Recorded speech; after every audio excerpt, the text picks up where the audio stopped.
اعوذ باللہ من الشیطان الرجیم، بسم اللہ الرحمن الرحیم۔ میرے دنیا بھر کے پیارے پیارے عظیم ساتھیوں، السلام علیکم۔ آج مبارکات 30 ستمبر 1837 کا دن ہے۔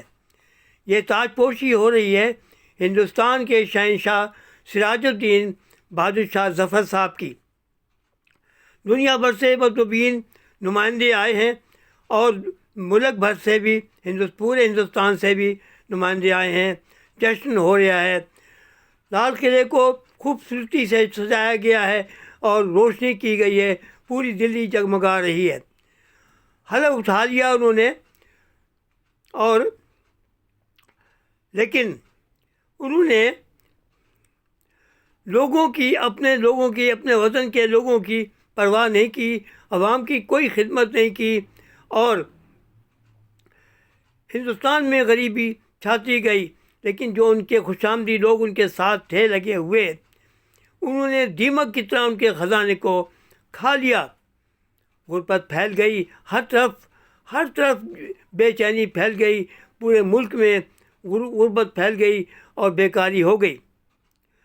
حکومت نے کوئی کام بھی نہیں کیا۔ یہاں ہوا کہ ایک سپہ سالار نے، جو ان کا وفادار تھا، وہ انگریز کو لے آیا اور ان کو گرفتار کروا دیا، اور بہادر شاہ ظفر صاحب گرفتار ہو گئے۔ ان پہ مقدمہ چلایا گیا، اور یہ مقدمے میں یہ طے کیا گیا کہ دہلی میں ان کو اب سزا نہیں دی جائے گی، ان کو دہلی سے دور کہیں رنگون میں ان کو لے جایا جائے گا۔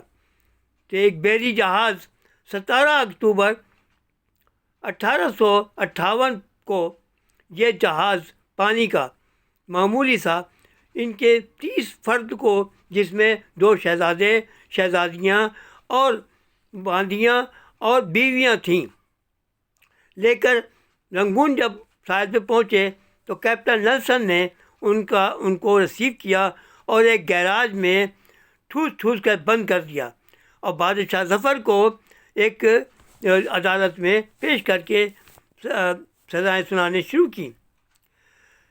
ایک دن ایسا آیا کہ جب بہادر شاہ ظفر صاحب ناشتے کے لیے تیار تھے تو ان کے دونوں بیٹوں کا سر کاٹ کے ان کے خوانچے میں ان کے آگے رکھ دیا گیا۔ یہ کتنی بڑی دردناک سزا تھی۔ کوئی صفائی نہیں تھی ان کے کمرے میں، ان کے جو کمرہ تھا قید کا۔ ایک دن ان کو پھانسی کی سزا ہو گئی، تو انہوں نے یہ کیا کہ ان کو کال کوٹری میں بند کر دیا۔ جب وہ کال کوٹری کھولی گئی تو اس میں بدبو بہت زیادہ تھی، اور شہنشاہ ہندوستان کا آدھا دھڑ زمین میں تھا اور آدھا دھڑ بیڈ پہ تھا۔ بدبو ہر طرف پھیلی ہوئی تھی۔ نیلسن کو جب یہ پتہ چلا تو وہ آیا اور اس نے دیکھا کہ یہ اتنی دردناک موت ہے۔ اس نے کہا ان کو ہٹاؤ یہاں سے۔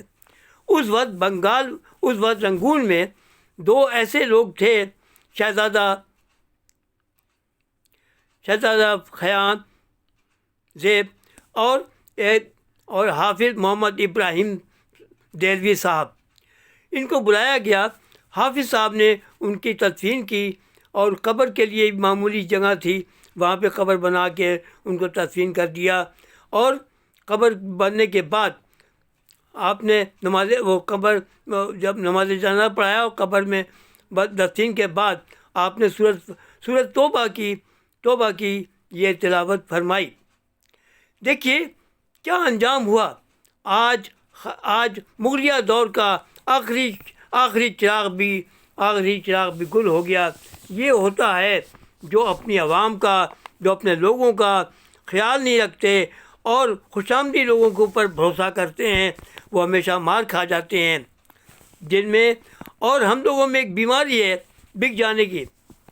جو سربراہ بکے، ان میں سارے فہرست بہت سے ایسے لوگ ہیں۔ ایک بنگال کا نواب سراج الدولہ، وہ بکا نہیں، لیکن اس کے ساتھ بکے ہوئے لوگوں نے کیا اور وہ مارا گیا، ان کو شکست ہوئی۔ اسی طرح ہمارے یہاں بھی جناب آپ دیکھ لیں، جناب محمد ایوب خان صاحب، اس کے بعد بھٹو صاحب، اس کے بعد ذوالفقار علی بھٹو صاحب، اس کے ضیاء الحق صاحب، اس کے بعد یہ اپنے میزائل مین جو قدیر خان صاحب، اور بہت سے اور بھی لائن لگی ہوئی ہے. سب جو بکتا ہے وہ لوگ خریدتے ہیں اور وہ اپنی انجام کو پہنچاتے ہیں.